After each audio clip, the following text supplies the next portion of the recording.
नमस्कार, आदाब। आपके साथ मैं स्मिता शर्मा हूं और आप देख रहे हैं मेरा YouTube station Smita Sharma journalist. आप सभी का स्वागत है हमारे इस कार्यक्रम में, जहां आज हम बात करेंगे रूस यूक्रेन युद्ध की। क्योंकि आप में से बहुत सारे लोग लगातार हमें कह रहे थे कि ईरान वॉर पर तो हम रेगुलर अपडेट्स आपके लिए लेकर आ रहे हैं, लेकिन आखिर रूस यूक्रेन युद्ध जो अब तक जारी है, एक प्रोट्रैक्टेड वॉरफेयर बना हुआ है, बैटलफील्ड बना हुआ है, वहां क्या कुछ हो रहा है।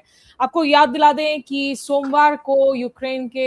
मंगलवार को यूक्रेन के राष्ट्रपति व्लादिमीर ज़ेलेंस्की वो वॉशिंगटन डीसी में थे और राष्ट्रपति डोनाल्ड ट्रंप के साथ उन्होंने मुलाकात की। और प्रेसिडेंट ज़ेलेंस्की और डोनाल्ड ट्रंप के बीच हुई ये बातचीत लगभग 1 घंटे तक जारी रही। बंद दरवाजों के पीछे क्लोज डोर इंटरैक्शन था। ये उस तरीके का इंटरैक्शन कतई नहीं था जैसा हमने देखा था जब ज़ेलेंस्की पहली दफा पहुंचे थे ट्रंप के दूसरे कार्यकाल में, और कितनी जबरदस्त सार्वजनिक रूप से जो है उनका इंसल्ट किया गया था डोनाल्ड ट्रंप और जेडी वैंस की तरफ से। बहरहाल ये 1 महीने में इन दोनों नेताओं के बीच ऐसे भी दूसरी मुलाकात है। और ज़ेलेंस्की इसलिए भी अमेरिका पहुंचे हुए हैं क्योंकि वहां पर अंतिम संस्कार जारी है इस वक्त। जो अमेरिका के पूर्व सेनेटर थे स्वर्गीय लिंडसे ग्रैहम, जो बहुत युद्ध के हमेशा से एडवोकेट रहे, ईरान पर एक्सट्रीमली हॉकिश रहे और हमेशा जो है युद्ध की मांग की। वैसे ज़ेलेंस्की ने वहां अमेरिकी सांसदों के साथ और खास करके ग्राहम बिल के जो मुख्य को ऑथर्स हैं उनके साथ भी मुलाकात की। याद दिला दें कि ग्राहम बिल एक्चुअली वो रशिया एडिशनल सैंक्शंस बिल है, जिसके तहत रूस, भारत, चीन जैसे जो देश हैं जो तेल और दूसरी ट्रेडिंग करते हैं रूस के साथ में, उन पर 100% तक टैरिफ लगाया जा सकता है। जब ओरिजिनली लिंडसे ग्राहम के जिंदा रहते हुए इस बिल को लाया गया था तो उसमें 500% टैरिफ की बात की गई थी। अपने ट्विटर के यानी कि एक्स के पोस्ट में ज़ेलेंस्की ने कहा कि व्हाइट हाउस की ये जो मीटिंग है इट वाज गुड, और खास करके जो बातचीत हुई है वो patriot interceptor missiles, air defences को कैसे मजबूत बनाए उस पर, और कूटनीति को आगे कैसे बढ़ाए। उन्होंने लिखा कि we discussed with the president licenses for the production of interceptors for the patriots and some other ideas that can help. We also talked about diplomacy. It is important to intensify the diplomatic process. Our teams will agree on the details of their further communication, क्योंकि Putin जो हैं वो बातचीत की मेज पर आने के लिए तैयार नहीं है। बहरहाल, लेकिन इस वक्त आखिर कौन किस पर भारी है ये समझना बहुत जरूरी है, और इसको समझने के लिए हमारे साथ एक बहुत ही इंसाइटफुल गेस्ट आज हमारे साथ हैं, lieutenant general retired Rakesh Sharma ji, जो कि जीओसी लद्दाख रह चुके हैं। करंटली बहुत सारे हैट्स पहनते हैं। General Bipin Rawat chair of excellence eight USI, distinguished fellow हैं वीआईएफ में, क्लॉज में। और सर क्योंकि बहुत बारीकी से नजर लगातार बने हुए हैं, तो हमने कहा कि जो ब्रॉडर कॉन्टेक्स्ट है उसको हम समझते हैं कि आखिर चल क्या रहा है। सर जनरल शर्मा, अगर सबसे पहले तो मैं आपसे शुरुआत कर सकूं, क्या ये बैटलफील्ड एक फ्रोजन फॉर्म में नजर आ रहा है या रूस की ज्यादा लॉसेस हो रही हैं? रूस दूसरी तरफ अभी तक जो फ्रंट लाइंस, जो बैटलफील्ड्स चेंज हुई हैं, वो उनको फ्रीज करने को तैयार नहीं है। स्थिति क्या है जमीन पर, आपका आकलन क्या है? थैंक यू स्मिता मेरे को आज बुलाने के लिए। इसको मैं किसी भी हालात में फ्रोजन कॉन्फ्लिक्ट नहीं बोलूंगा। अब ये 4 साल से ज्यादा बढ़ चुकी है लड़ाई। ये वर्ल्ड वॉर 1 से ज्यादा क्रॉस कर चुकी है। वर्ल्ड वॉर 1 में भी इससे कम टाइम लगा था इतनी बड़ी लड़ाई। और हाल में ही अगर हम देखें तो ये 2 लड़ाइयां आपस में मर्ज होती नजर आ रही हैं।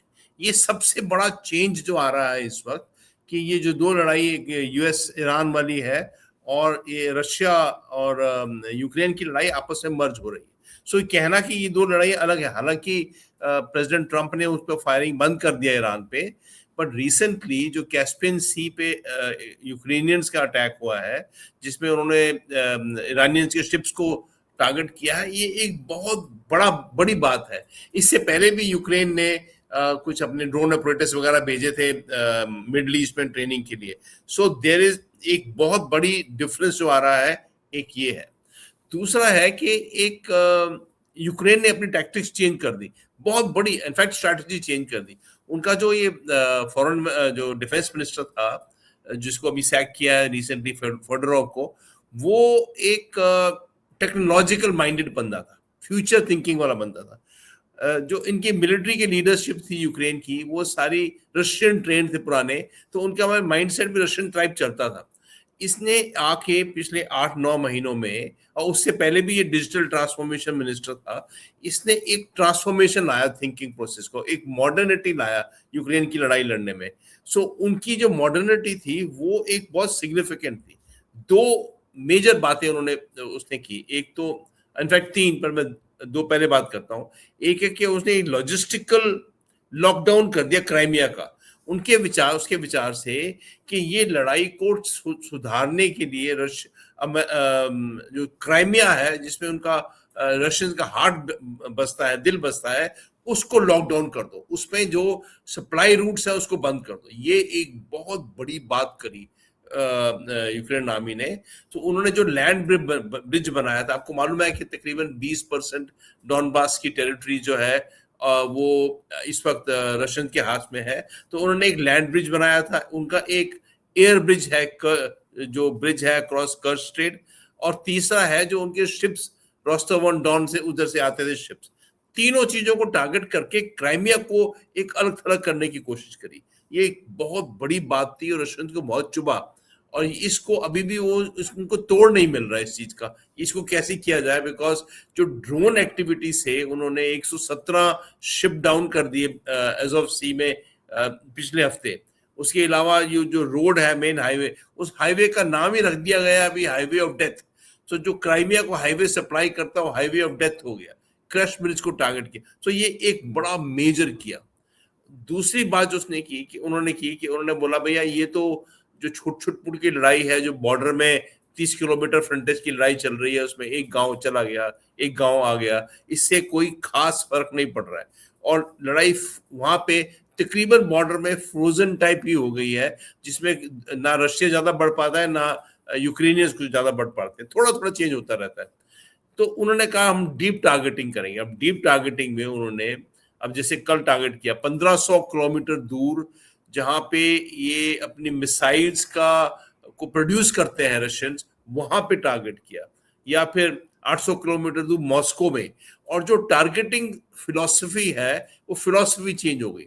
इस फिलॉसफी चेंज होने का मतलब क्या है कि उन्होंने जो लार्जर पेट्रोलियम डंप्स और पाइपलाइंस और इंफ्रास्ट्रक्चर, उनको टारगेट करना शुरू किया ड्रोन से। उनकी मिसाइल्स इतनी इफेक्टिव नहीं है यूक्रेनियंस की। रशियन ने रिस्पॉन्स जो किया, उन्होंने मेजर मिसाइल्स की और मेजर सेंटर में ज़पोरिज़िया और ओडेसा वगैरह में मारना शुरू। सो ये लड़ाई जो है, ये इसका एक ट्रेंड चेंज हो गया है, एक सिस्टम चेंज हो गया है, और वो सिस्टम चेंज आजकल बहुत मैटर कर रहा है। तीसरी बात मैं कहना चाहूंगा कि जो अभी ज़ेलेंस्की गए, आप बात कर रहे थे ज़ेलेंस्की के जाने की वहां पे, तो वो अमेरिकन के मन में विचार था कि भाई हम तो ईरान की लड़ाई लड़ रहे हैं, हमको यूक्रेन से कुछ लेना देना नहीं है। और यूक्रेन के पास पेट्रियट मिसाइल जो है, जो मार्क करती है इनके इंटरसेप्टर हैं रशियन मिसाइल के अगेंस्ट, वो खत्म हो गई। अमेरिका के पास ही बहुत कमी है, अमेरिका के पास ही बहुत प्रॉब्लम है, पेट्रियट मिसाइल्स नहीं है, वर्ल्ड वाइड पेट्रियट मिसाइल्स की कमी है। तो उन्होंने प्रेसिडेंट ट्रम्प को ही बोला कि हमको एक फैक्ट्री एस्टैब्लिश कर दो कि जो हम अपनी ही पेट्रियट मिसाइल बनाएंगे। वो प्रेसिडेंट ट्रम्प ने मान लिया, पर उसको मानने के बावजूद भी इसमें टाइम लगता है, इसमें 2-3 साल लगेंगे। उसने कहना यह शुरू कर दिया है कि जो इस वक्त ईरान जो टारगेटिंग कर रहा था बहरीन में, कुवैत में, जॉर्डन में, इसकी जो सैटेलाइट इमेजरी है वो सारी की सारी रशिया सप्लाई कर रहा है। और इसकी उन्होंने एक डोजियर बनाया है, और वो डोजियर लेके ज़ेलेंस्की आज प्रेसिडेंट ट्रम्प के पास गया है कि आप ये मत सोचे कि आपकी जो लड़ाई ईरान से चल रही है वो मेरी लड़ाई से अलग है, वो एक ही है। तो ये एक बड़ी इंटरेस्टिंग आपकी पॉइंट है, क्योंकि हम लोग इसी मसले पर पिछले 2 दिनों से बात कर रहे हैं कि कैसे ईरान यूएस युद्ध का दायरा आज पर्शियन गल्फ एरिया से लेकर कैस्पियन सी से फैलता हुआ देख रहे हैं। यूक्रेन की तरफ से हालांकि कहा जा रहा है कि हम डिसमिस कर रहे हैं, ईरान ये जो धमकियां दे रहा है रिटेलिएशन करने की, उसमें कोई दम नहीं है। और फॉरेन मिनिस्टर एंड्रिल सिबिया वो कह रहे हैं कि Tehran is being a direct accomplish in Russia's war by supplying weapons used against Ukraine. तो ये ट्रंप का ज़ेलेंस्की पर दबाव नहीं है ताकि यूरोपियंस इन लाइन हो, ये ज़ेलेंस्की खुद से ही जो है रशिया कार्ड को लेकर ईरान वॉर में इस तरीके से एंट्री करके यूज कर रहा है ताकि यूक्रेन में अमेरिका की जो है वो इन्वेस्टमेंट्स और इंटरेस्ट बढ़े। बिल्कुल सही बोला आपने। ये एक ज़ेलेंस्की की एक टेक्निक है, एक का स्ट्रेटजी है कि उसने वो अमेरिकन को प्रूव कर रहा है कि भाई आप ये मत सोचें कि आपकी ईरान की लड़ाई मेरी और रशियन लड़ाई से अलग है। ये एक ही चीज है। रशियंस और ईरान का कैस्पियन सी के ऊपर ट्रेड चल रहा है, जिसमें टेक्नोलॉजी और बाकी एसेट्स रशिया से आते हैं, और जो मिसाइल जो ड्रोन्स हैं और ड्रोन्स की टेक्नोलॉजी है वो ईरान जो क्या रशिया को देता है। सो इनका आपस में चल रहा है। सो इस चलने से एक्चुअली में ये लड़ाई अलग नहीं है, बिकॉज अमेरिकन से बोलना शुरू कर दिया था कि अभी हमको ईरान यूक्रेन की लड़ाई में इंटरेस्ट नहीं है, इसको यूरोप को हैंडल कर दो। यूरोप के पास कुछ नहीं है देने को। यूरोप के पास जो था वो यूक्रेन को ऑलरेडी दे चुके हैं, एक्सेप्ट फॉर मनी। जो है वो अमेरिकन दे सकते हैं। सो अभी आज की तारीख में ये जो लिंकेजेस पैदा हो रहे हैं, जिसमें कि पहले हम बोलते थे कि ईरान को बेडू 3 चाइनीज सैटेलाइट का लिंकेज मिल रहा है, चाइनीज सैटेलाइट सपोर्ट कर रही है, तभी तो ईरान इतना इफेक्टिवली टारगेट करता है। 17 कंट्रीज को टारगेट किया है ईरान ने। तो ये कैसे किया है? वो अभी जो है ये प्रूव करने की कोशिश कर रहे हैं कि यार वो इन्वॉल्व है। अब आज जो पिछले साल जेलेंस्की को प्रेसिडेंट ट्रंप ने कितने गुस्से से बात की थी, आज उनसे बात करने गए हैं, उनका टोन एंड टेनर चेंज हो चुका है और पेट्रियट मिसाइल्स का देने को मान चुके हैं। सो आज की डेट में ये एक बहुत बड़ा कंफ्यूजन है, जिसमें जो तेल है, अभी तेल के एक जो है ना कैस्पियन सी में उसको टारगेट किया गया। अभी नौ रशियन का तेल निकलने का तरीका कम होता जा रहा है, जो उनकी शैडो फ्लीट्स है वो कम हो गई हैं। अब तुर्की वो लगा नहीं सकते। सो ये एक चीज, ये फ्रोजन, ये तो एक्सपेंशन का दिख रहा है इस वक्त। लेकिन at the same time sir, ये क्योंकि प्रोट्रैक्टेड भी है, आज 4 साल से जैसा अपना कहाँ खींचा हुआ एक युद्ध है, पर प्रेसिडेंट पुतिन का एंड गेम आपको नजर क्या आ रहा है यहाँ पर? क्योंकि वो जो अपनी फ्रंटलाइन अभी तक जो उन्होंने गेन्स किए भी थे, पुशबैक भी हो रहा है रह रहकर यूक्रेनियंस की तरफ से, खास करके उनकी ड्रोन वॉरफेयर की वजह से। तो अभी तक जो उनकी जो फ्रंटलाइन है उसको अभी वो फ्रीज करने के लिए क्यों नहीं तैयार है? क्योंकि वो कह रहे हैं कि I will continue waging the war. इसके पीछे आप क्या ऑब्जेक्टिव देख रहे हैं प्रेसिडेंट पुतिन के? सो इन्होंने प्रेसिडेंट पुतिन ने अभी तक इसको वॉर डिक्लेयर नहीं किया है, बिकॉज उनके में टेक्निकल इशू है, दुमा से सैंक्शन लेना पड़ता है।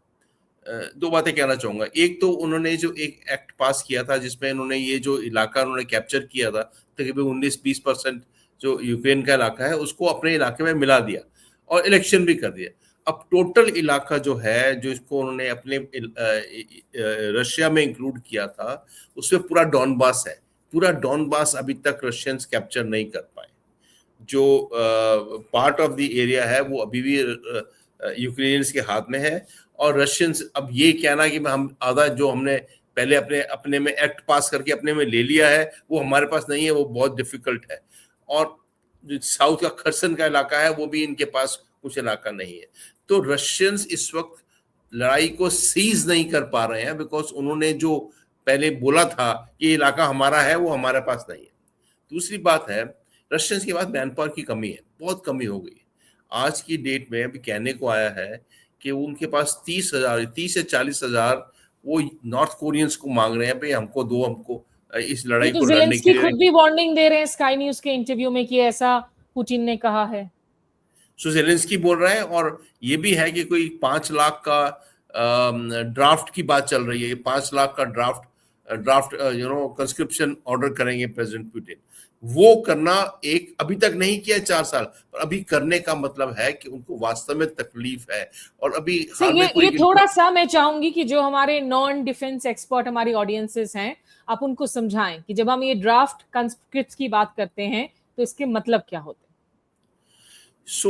रशिया में अगर आपको कंस्क्रिप्शन करना है, मतलब हर एबल बॉडीड बंदा जो है एक फिक्स्ड एज में उसको फौज में नौकरी करनी पड़ेगी।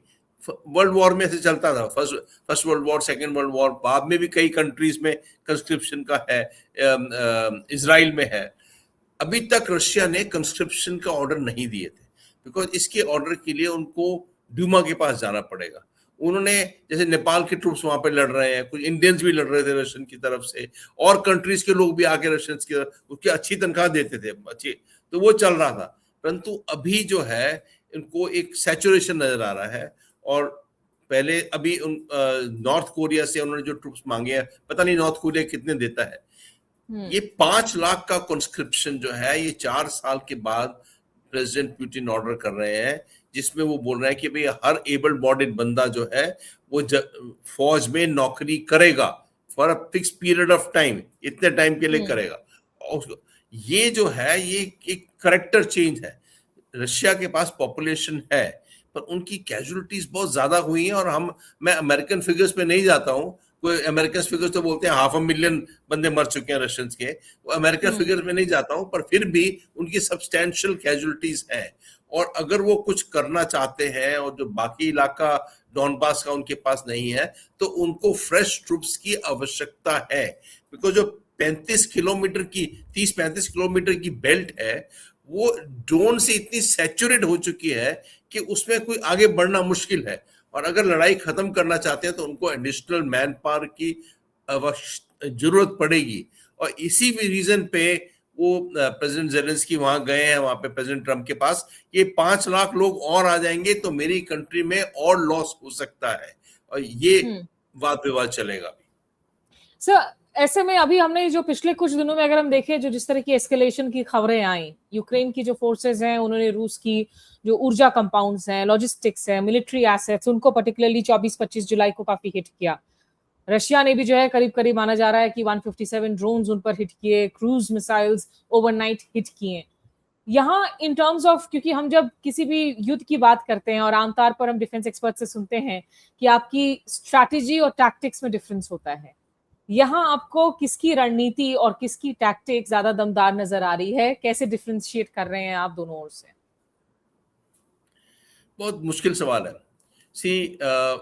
अगर कोई लड़ाई, पहले तो लड़ाई होनी नहीं चाहिए, हम फौजी हैं, हम वी हेट वॉर्स, पर लड़ाई है तो लड़ाई होने से पहले एक एंड स्टेट सोचनी चाहिए कि भाई हमको इस लड़ाई में क्या चाहिए। हाँ, एक एंड स्टेट, अगर आप एक एंड गेम जो है पॉलिटिशियंस बताएंगे मिलिट्री को, मिलिट्री उसको ट्रांसलेट करता है कि भाई हम ऑब्जेक्टिव्स को कैसे पूरा कर सकते हैं। इवन अमेरिकन की एंड स्टेट ठीक नहीं है ईरानियंस में, पर रशियंस की एंड स्टेट में बहुत प्रॉब्लम थी। अगर आप देखें शुरू में पहले 45 डेज वो कीव की तरफ गए, कीव, सुमी, बेलारूस की तरफ से उन्होंने कीव को कैप्चर करने की कोशिश की, जो वो नहीं कर पाए। रिजीम चेंज करने की कोशिश करी, वो नहीं कर पाए। तो उनका जो पहले ही सोचा हुआ स्ट्रैटेजी थी, जिसमें उन्होंने बोला कि भाई खार्किव से लेके और कीव तक का सारा इलाका हम ले लेंगे, वो स्ट्रैटेजी शुरू में ही फेल हो गई और 40 डेज में वो विड्रॉ करके पीछे हट गए। फिर उन्होंने फोकस किया कि भैया हम ये 2000 किलोमीटर के इलाके को हम नहीं अटैक कर सकते, हमारी कैपेसिटी नहीं है। तो उन्होंने एक री स्ट्रैटेजी बनाई, बोला भाई हमारा एम जो है सिर्फ 4 ओब्लास्ट में रह जाता है, विच इज ये जो ईस्टर्न साइड वाले हैं, जिसमें Zaporizhzhia, Kherson, Luhansk and Donetsk, ये 4 हम ले लेंगे। ये 4 का इलाका है जिससे हमको एक ब्रिज बन जाएगा और क्राइमिया को सप्लाई किया जाता। क्राइमिया का पानी भी रोक दिया इन्होंने, यूक्रेनियंस ने पहले। सो ये उनकी स्ट्रैटेजी थी। इस स्ट्रैटेजी को भी उन्होंने ब्रिज बना दिया, मतलब bridge means I mean road जो है वो कंस्ट्रक्ट कर दी और रोड शुरू हो गई। परंतु उस रोड को इतना टारगेट किया जाने लगा कि अभी now that strategy is also failing, और जो कैप्चर करना चाहते हैं वो नहीं कर पाए। यूक्रेनियंस की तरफ से उनके तो अपनी कंट्री के लिए लड़ रहे हैं, उनको तो ये एक बार प्रेसिडेंट ट्रम्प ने बोला लैंड फॉर पीस, क्या ये जो हमने ले लिया इन्होंने 18-19%, इनको जाने दो, बाद में बात करेंगे, आप अभी पीस की बात करो। तो ज़ेलेंस्की ने नहीं माना, बोलता नहीं, ये लैंड मेरा था और ये लैंड मेरा है और मेरा ही रहेगा। नाउ ज़ेलेंस्की की इलेक्शन होनी थी, नहीं हुई, पर प्रेसिडेंट पुतिन की इलेक्शन ड्यू है 2 महीने में, और वो जो इलेक्शन है उसमें भी इंटरनल थोड़ा तो किचपिच हो ही सकती है रशिया में। सो एक पूरा एक पॉलिटिकल एनवायरनमेंट की इशू है, और मिलिट्री एनवायरनमेंट में इनको इस वक्त कोई ये नहीं सूझ रहा है कि हमारी स्ट्रैटेजी क्या है। आज की डेट में जिसको है खूब बम्बार्डमेंट करो, हो सकता है कि ये दब जाए और मान जाए भाई पीस, हमको आगे पीस चाहिए, हमारे पास नहीं है। रशिया के पास कैपेसिटी है। एक चीज मैं कहना चाहूंगा कि रशिया ने अपनी बहुत सारा एमुनिशन और बहुत सारे सामान जो है वो बचा के रखा, वो इस्तेमाल नहीं किया है। क्यों? उनको एक नेटो का खतरा है, वो उन्होंने रखा हुआ है अपने स्टॉक्स में। तो एक टाइम पे चाहे तो वो उसको इस्तेमाल कर सकते हैं, उनकी कैपेसिटीज है, उनकी इंडस्ट्रियल कैपेसिटीज है प्रोड्यूस करने की। तो रशिया के पास कैपेसिटी, बहुत बड़ी कंट्री है, बहुत बहुत लार्ज पॉपुलेशन है। कितने परसेंटेज लार्ज पॉपुलेशन है जेलेंस्की से, तो वो प्रेशर डाल रहे हैं। पर अभी तक जेलेंस्की को जब तक कि ये इंटरसेप्टर्स नहीं मिलेंगे जिससे कि रशियन मिसाइल को टारगेट किया जाए। कल को ग्लाइड बॉम्ब, 3 टन का ग्लाइड बॉम्ब एक फेंका है इधर कीव में, जिसका बहुत मेजर नुकसान हुआ है। सो अब रशियंस ऐसा ऐसा लेके आ रहे हैं जो पहले इस्तेमाल नहीं हुआ था। सो मेरा कहने का क्या है कि इस वक्त लड़ाई में कहना कि किसी की कोई स्ट्रैटेजी है, क्लियर स्ट्रैटेजी, वो क्लियर स्ट्रैटेजी नहीं है। कोई एंड गेम नजर नहीं आ रहा है। सर फाइनली आपसे जो मैं पूछना चाहूंगी, क्योंकि ये यही कहा जा रहा है कि ये युद्ध तब तक खत्म नहीं होगा जब तक यूरोप इस युद्ध को खत्म ना करे, क्योंकि ये यूक्रेन बनाम रूस की लड़ाई नहीं है, ये यूरोप बनाम रूस की लड़ाई है। क्या आप इससे इत्तेफाक रखते हैं, या आपको लगता है ये युद्ध तब तक खत्म नहीं होगा जब तक अमेरिका भी जो है इनफ दबाव नहीं बनाएगा? ये युद्ध खत्म होगा जब प्रेसिडेंट ट्रंप इस पे प्रेशर डालेंगे कि युद्ध खत्म करो, और वास्तव में प्रेशर डालेंगे कि जेलेंस्की को भी और कुछ नहीं मिल सकता, हम और कुछ नहीं दे सकते, हम अपनी लड़ाई लड़ रहे हैं, हमारे पास अपने लिए पेट्रियट नहीं बजाए। हमने इस वक्त सीज फायर किया है। क्यों सीज फायर किया? क्योंकि हमारे पास बचे नहीं इंटरसेप्टर, हम अपने बेसिस को कंट्रोल नहीं बचा नहीं पा रहे हैं। जो जॉर्डन पे अटैक हुआ था ईरान का रिसेंटली, वो बहुत मेजर अटैक था। और जॉर्डन, कुवैत, बहरीन, इसने एक्चुअली अमेरिकन को हिला दिया है। और ये सब कहने से, और ग्राउंड के ट्रूप्स जा नहीं रहे हैं। सो अमेरिकन का से कि भैया हम 2 लड़ाइयां नहीं लड़ सकते। वर्ल्ड वॉर 2 में आपको याद होगा अमेरिका से 2 फ्रंट पे लड़ा था, एक साइड जर्मनी, एक साइड जापान, दोनों तरफ लड़े थे। इस वक्त इनकी ऐसी कैपेसिटीज नहीं बची हैं कि 2 लड़ाइयों को सस्टेन किया जा सके। सो एक वक्त आएगा जब प्रेसिडेंट ट्रंप इस पे प्रेशर डालेंगे, भाई इनफ यार, बंद करो इसको, बिकॉज हम सपोर्ट नहीं कर सकते।